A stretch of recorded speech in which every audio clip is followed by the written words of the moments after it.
Hi everyone, it's Ethany and I'm coming to you today on YouTube, Facebook, Instagram and my blog on ethany.com with a bit of a different blog post today. Hopefully you will bear with me as I talk about something that is very, very, very close to my heart and very important to many of us at the moment. As a witch, and as witches, many of you who are connected with me do gravitate towards a more esoteric, mystical way of living. Some of you do, some of you don't, but as many of us are, we are deeply connected to the natural world around us, and I'm sure I'm not alone, and I've seen many comments on social media to back this up, that like me, people are feeling personally affected and very it's very raw right now emotionally for what's happening with the devastating fires in Australia. If you are friends with me on Facebook, you may have seen that I've been posting about my family. I have family, chosen family. Well, actually, no, I have family too. I forgot. Sorry, stepbrother. I have family and friends on both coasts. And my family on the East Coast has been quite badly affected. My father lives in one of the areas that have been basically swallowed by fire. They live on the coast and they got pinned in. He had to evacuate his home twice. Once was just to the evacuation centre in his local town, and the second time they had to evacuate, they actually went, thankfully they had somewhere to go. Not everyone has been so lucky, but my stepbrother and my sister-in-law live in Canberra, and they were able to get down there. They had to stay one night in an evacuation centre on the way down because roads were closed because of fire, but they did get there. There was no power, there was no cell phone. The towers got knocked out. So for days it was like, well, could patchfully get through to people. We didn't know what was going on. If you had no cash because the power was out, so you couldn't use your credit card, you could get no fuel. I can't even imagine. I mean, we've seen video and photos and obviously I've had people calling and my family there, but to experience something like that is truly very different from being not there, basically. Gee, I'm eloquent this morning. The skies are red and full of smoke in some places, and it is a very scary time. He is lucky. My stepmother and himself are very lucky. Their home is still standing. They are home now, but others have not been so lucky. The toll for homes lost, lives lost, and acres burned, it just keeps rising up. Farms have been wiped out. So it's not just about the homes and the towns, but farms have been completely destroyed, which will take a lot of time to recover when we can finally get these people back on their feet. Hundreds and thousands of people are breathing in ash and smoke daily. It's a living nightmare, and the worst is yet to come as a country enters into the hottest months of summer, during the hottest summer on record.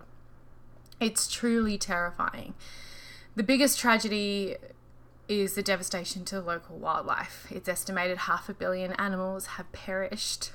My beautiful country has lost a third of its habitat for its incredible animals. I knew this was going to happen.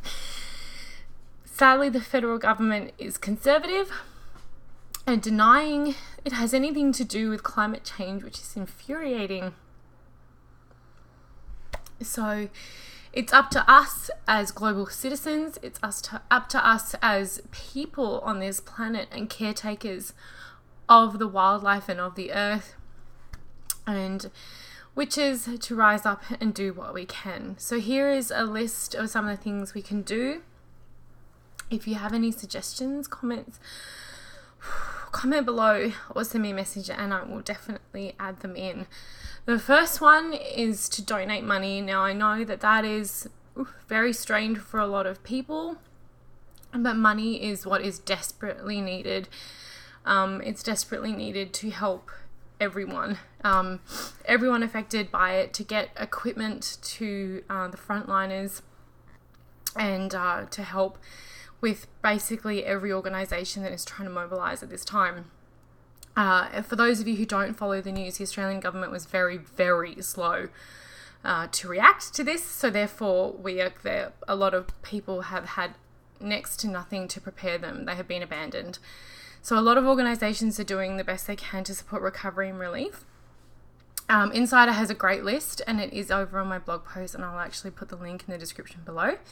They mentioned the Port Macquarie Koala Hospital, which is where my stepmother worked for over a year, and I've been there personally, and I know that they do a great work helping preserve the dwindling number of koalas. So that's one of the places that you can donate as well.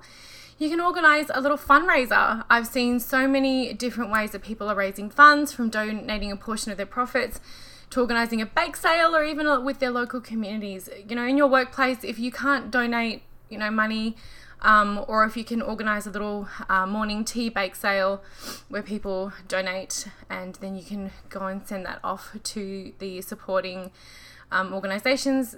Obviously, it's greatly appreciated. It's good to see celebrities doing their part. Australian comedian Celeste Barber has a fundraiser for the New South Wales Rural Fire Services, and it's currently at $40 million. And Ellen DeGeneres just launched her own. Elton John, Chris Hemsworth have both donated $1 million. There's even a model offering nudes to fundraise. She's raised over $700,000.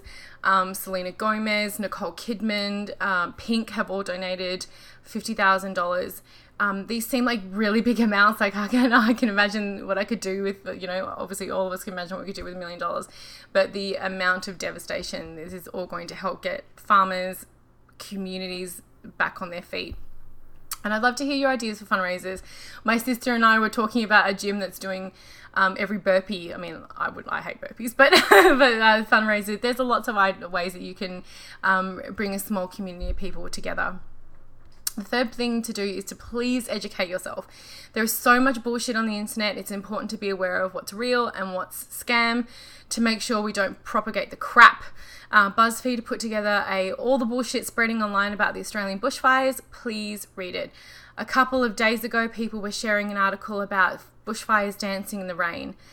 The article was months old. It was actually in 2018 in November. The reason this is damaging is it makes people think that things are getting better when in fact they're getting worse.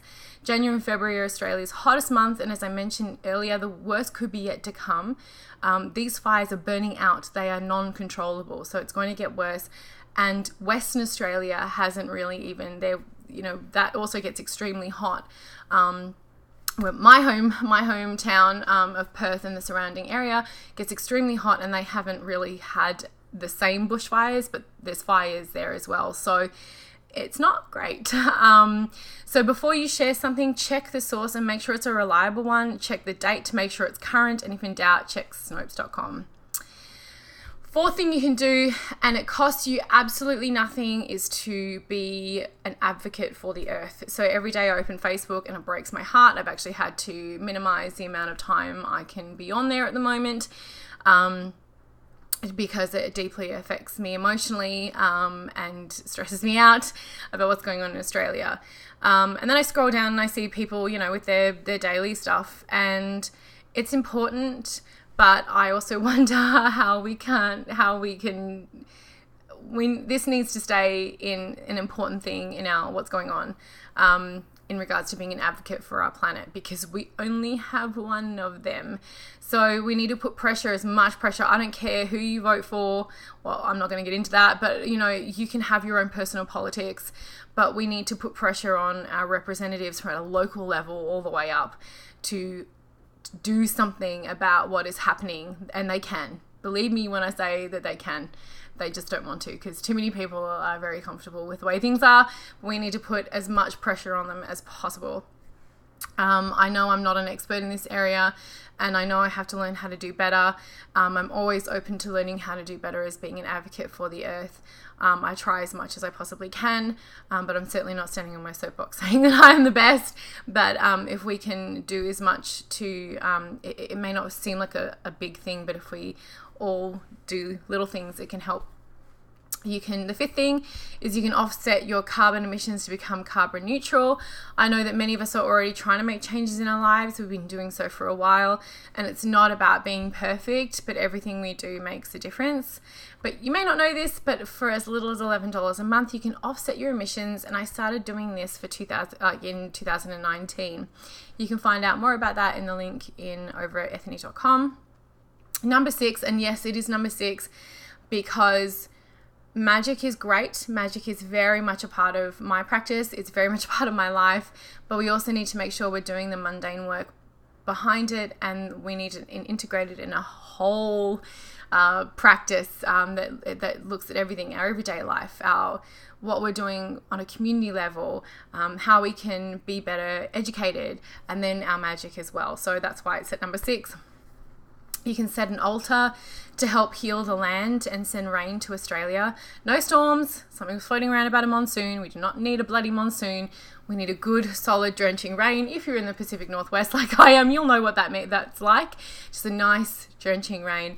And you can send some distant healing. You can send some Reiki healing to the land. You can do a crystal grid or a healing grid. People have been lighting candles. I haven't been doing any fire magic for it, but if that feels right for you, you absolutely can. This all helps, but sadly, the truth is right now, the most potent magic at the moment is money.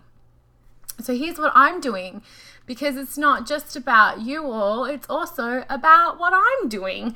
So this is what Team Ethany is doing. So everyone who is a part of the thing that makes this crying mess work. We updating this as we go, but we're involved in a local fundraiser with a local company who's working on it, and a local theatre here in Vancouver. We're working with local businesses to put up a silent auction, and we'll update later with how much we raise and what we're doing. I just got involved pretty recently, so we're still getting on it, but I've made some contacts with some big businesses to help out. Personally offset 4 tons of CO2 emissions a month, and the goal is to have the entire business become carbon neutral for as soon as possible, hopefully this year. So Jamie and I have both made personal donations to the New South Wales Rural Fire Services. We will also be donating 5% of our business earnings for January 2020 to Wires or to the New South Wales Rural Fire Services, or split it. Because we sent 2 donations to the fire services, we may send it to Wires. We will also have made 2 donations to #TeamTrees.